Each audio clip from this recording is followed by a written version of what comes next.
Anna was on a roll. Her learners were talking, and for once, everyone seemed engaged. She moved from pair to pair, listening in, nodding, smiling, and then she pantsed. Past simple, not present perfect. Don't forget the S, third person. That's he does, not he do. By the end of the task, she'd corrected every single error she'd heard, out loud, in front of the whole class. She thought she was being helpful. But when she set up the next speaking activity, silence. The learners looked at her, and then at their papers, and then back at her. And not one of them said a word. Anna messaged me later, a bit baffled. Joe, I don't get it. I thought the speaking task had gone really well, but then in the second half they just shut down. I asked her, what kind of feedback did you give? Oh, she said, I corrected everything.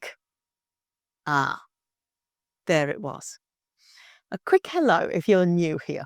I'm Jo Gakonga. I've been teaching English for more than 35 years and training teachers on CELTA and MAT-SOL courses for most of that time. I also run a website at ELT Training where I make friendly, practical, video-based resources to help English teachers feel confident and supported. And if that's what you're after, like and subscribe. I make a new video every week. Right, back to Anna. The first thing she learned, timing is everything. When learners are speaking, the focus should be fluency. That means letting them get the ideas out, even if the language isn't perfect. Joe's tip. Don't interrupt fluency to fix form. Let them talk. You can fix it later. Next, she changed how she corrected. Instead of jumping in with wrong or giving them the answer, she tried a different approach. She paused, smiled, and said, can you say that another way? Or, have a think, what's the past tense of go? She was still correcting, but it felt like support, not judgment. Joe's tip. Make correction a conversation, not a slap on the wrist. Then she started using delayed feedback. When the learners were speaking, she made quiet notes, a few great things they'd said, and a few things to improve. At the end of the activity, she put these up on the board. They corrected the sentences together. It became a game. No one felt embarrassed. Everybody learnt something. Joe's tip. Use the board for post-task feedback.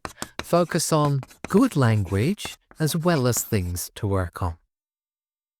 Finally, she stopped trying to correct everything.